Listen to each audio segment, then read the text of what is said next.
You're listening to an exclusive podcast of Goldhawk Fights Back for You on AM 740 Zoomer Radio.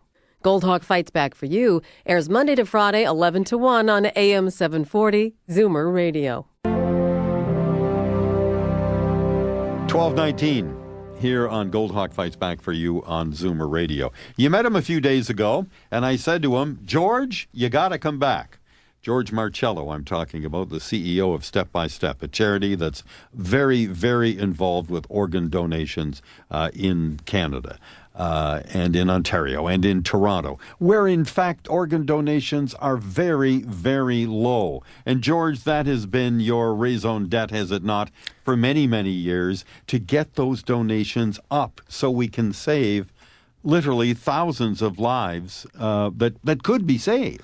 Yes, first of all, good to be back, Dale, and thank you for inviting me back. Yes, we should have an ultimate goal of saving everybody on the waiting list. I don't know why people think that's so absurd, or why we can't do that. Do people think it's absurd?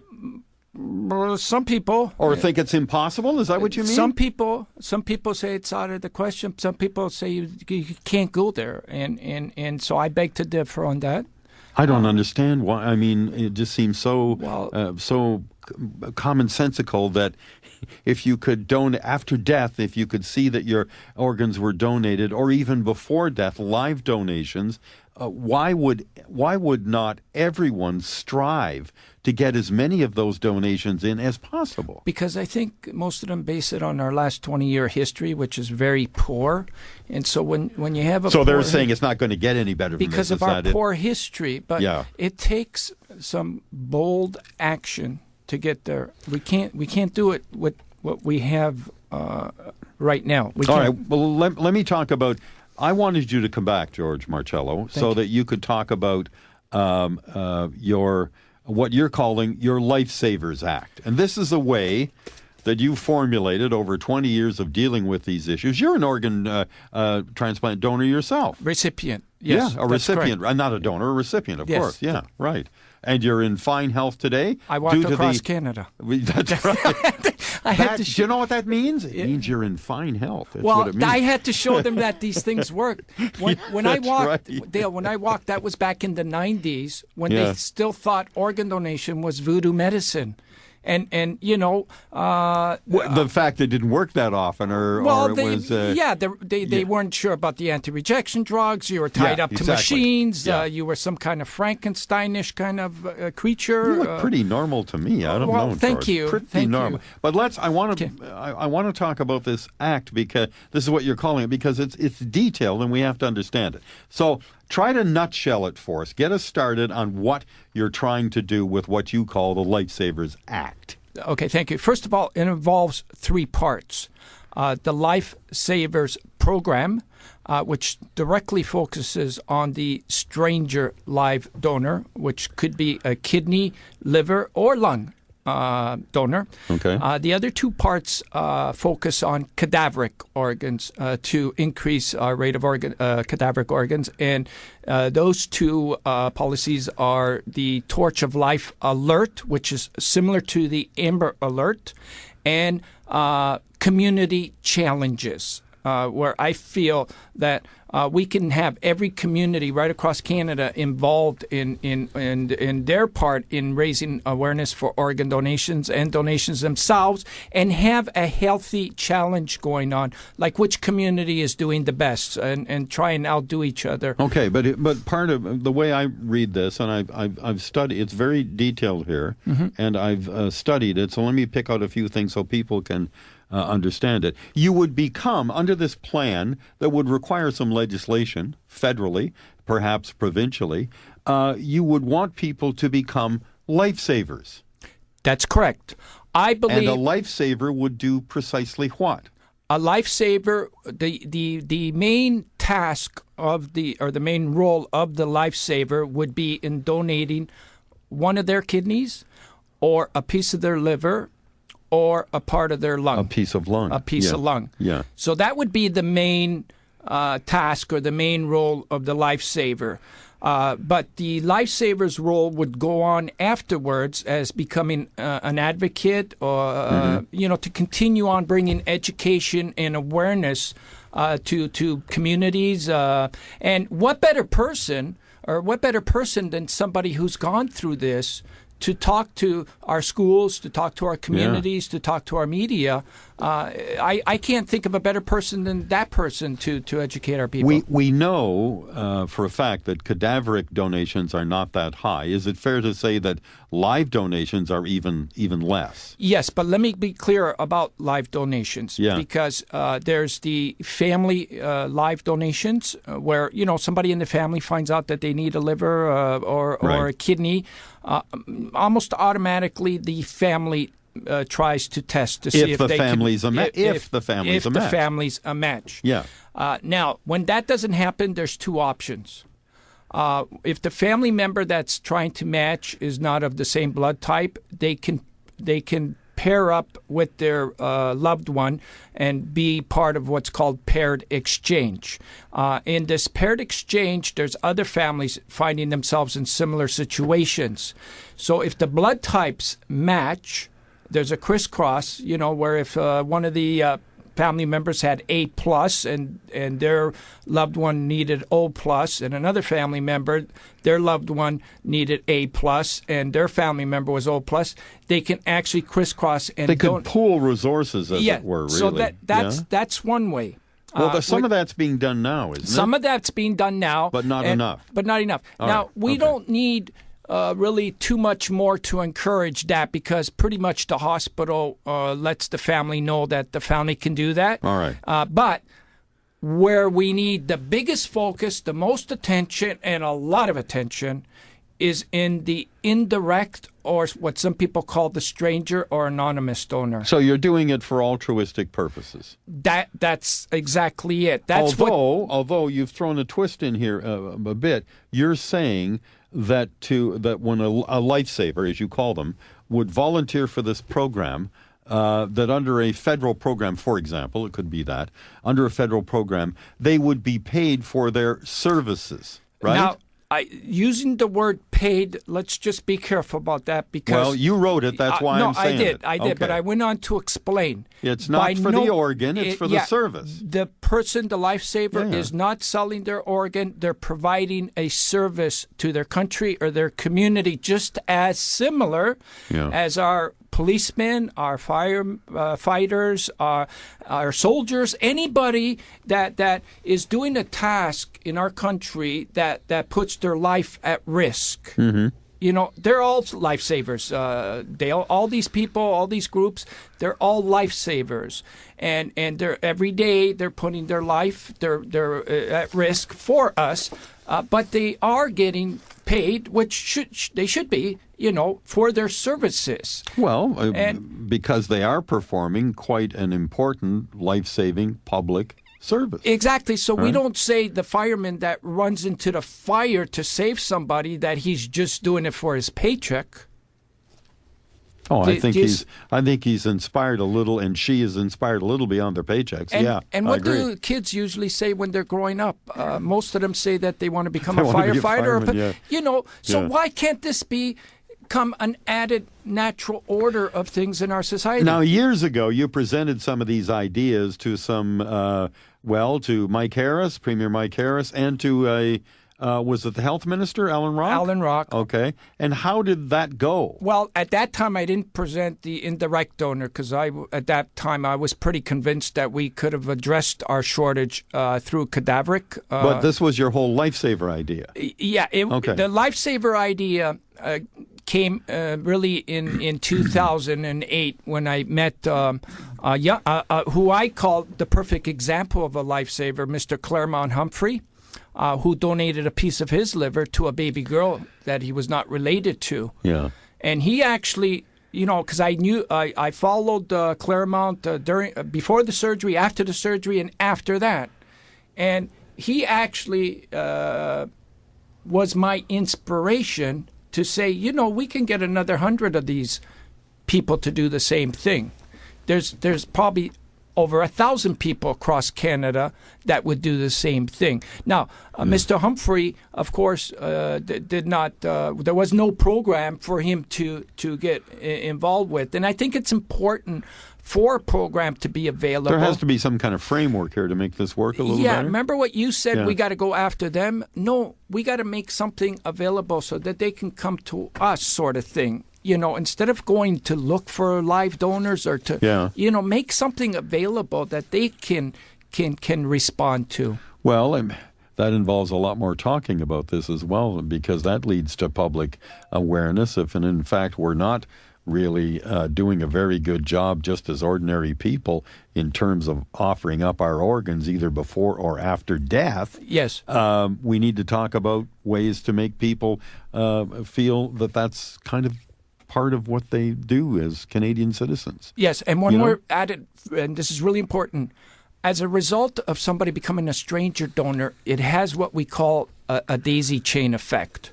Because of that indirect or anonymous donor, it could cause 2 or 3 transplants to happen. Yeah. And it also brings a feeling of inspiration to friends and other family members to do the same thing. So it's not just saving that one person, it's saving many people and becoming an inspiration for others. So the ramifications are so positive for this.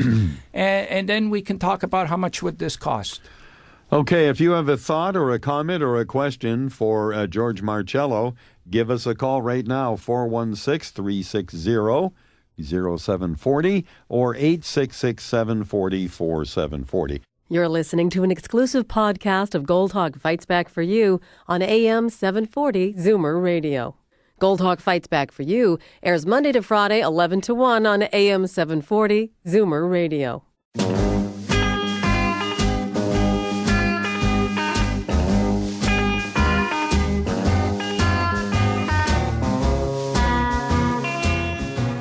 $12:34, George Marcello is in the studio, CEO of Step by Step. A special event is starting, in fact, right as we speak. And in an adjacent room here, we have a young man whose name is Khalid Khatib, 21 years old. And he is going to engage in a run to Ottawa, starting right today. Right, George? Yes, but he's not running. He's walking. He's walking, all right. And we're going to be driving to Ottawa where he's going to begin. That's tomorrow. So he's officially kicking off the walk tomorrow. Oh, it's from Ottawa to here, to then. Toronto. He's making his way back. And, of course, all of this is to help a young man we heard from a number of days ago, Anthony Sochi, who needs a kidney. He's on dialysis every single day of his life, and he is in, I think it's fair to say, desperate need for an organ donation. That's correct. And it's very desperate. So we're hoping, as a result of doing all this and the walk, that somewhere along the walk that we're going to hear that somebody has matched up and they're going through the process and then eventually hear that Anthony has received his gift. Anthony, of course, has been through his whole family. All the tests have been done. No one is compatible within Anthony's family, so now he must depend upon the generosity and the kindness of somebody out there who either on a live basis would donate a kidney or after death, a kidney. I hate to say this, he won't survive waiting for a cadaveric. I mean, chances are that he won't survive. Just because it's a long wait. Just because there's 1,000 other people waiting, and they do, as the sicker you get, of course. His body is being compromised every day because of his certain disease. So nobody can really say, Anthony, you got this much time to live, because for sure. it's so for him to wait for a cadaveric organ would be a lot longer than the chances of us finding a live donor for him. My only point is, if more cadaveric organs were available, it wouldn't be a problem. That's correct. Is that not the truth of the matter? But the thing about cadaveric is that there's only so much cadaveric organs that are going to be produced. We're not going to get higher than a certain level. Well, but aren't you limiting the campaign by even? That's what you were talking about a few minutes ago. No, but that you can't really limit it. I mean, if more people did it, yeah, but for cadaveric organs, there's only going to be so much cadaveric organs that could be donated. The rest of the void has to be filled by live donations. Yeah, there's at least one I would say close to probably 25% that will still be waiting, and the only way to fill that void is through live donors. So in other words, Dale, if you heard the latest report from the Queen's Park about 2012 in organ donations, they said they had a record year, 11% increase. And they asked 91 people that declined, that said no. These are family members. These are in family hospitals. members that lost somebody cadaveric, so a cadaveric organ. Well, that's what. Then that system has to be fixed. Yeah, but even if all 91 people said yes, that there would have been 250 more transplants, and the number still falls way, way short of the actual number of people waiting. So what I'm saying is that we can fill that void.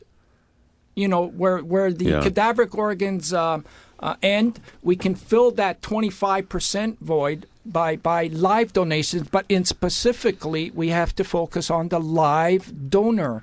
And in Anthony's case, that's what we're looking for, is a live stranger donor. It's not somebody related or not, so. Well, because that hasn't worked. That's not medically possible. Yeah. Here's Sandra calling on the line from St. Catharines. Sandra, what are your thoughts? Yes, good afternoon. Thank you for bringing up this topic.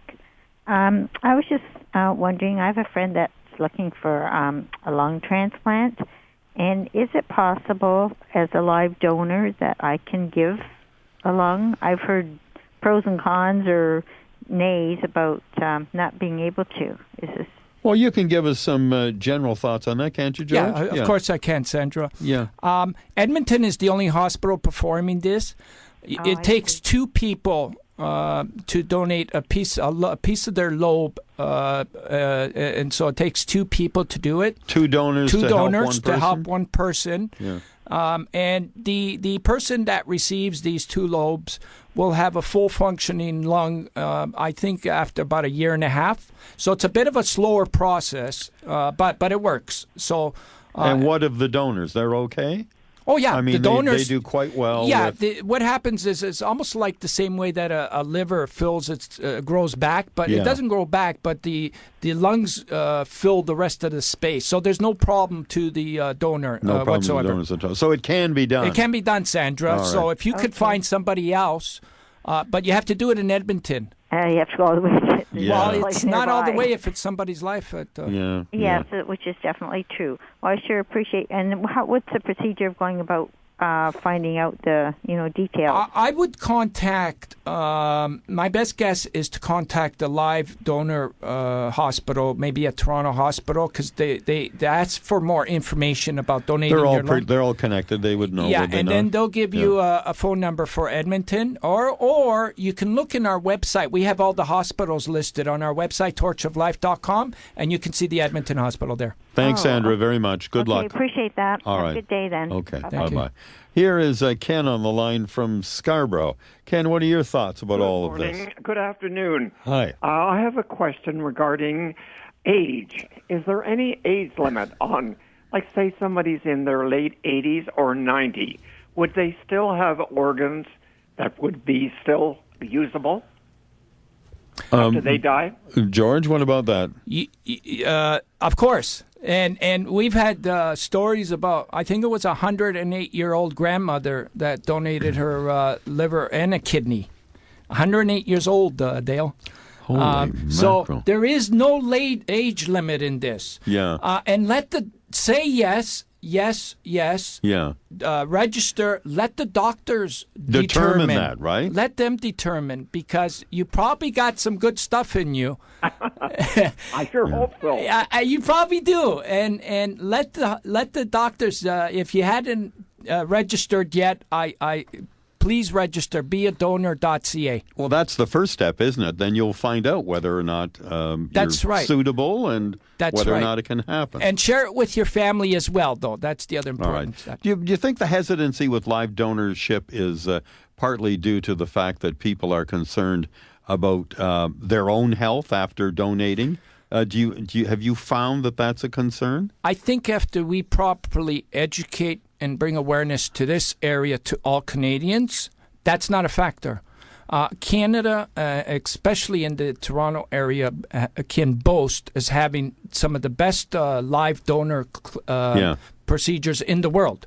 So in other words, they protect the donor before, during, and afterwards. And we haven't had one casualty or one, so we got a pretty near perfect record in this, Dale. Like, we've been very careful, our doctors, in taking care of our donors. So if we can get that message out as part of the program, if this program ever got initiated, they would find that as a fact.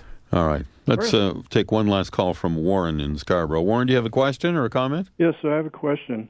My mother, when she passed away, she donated her body to University of Toronto Medical School.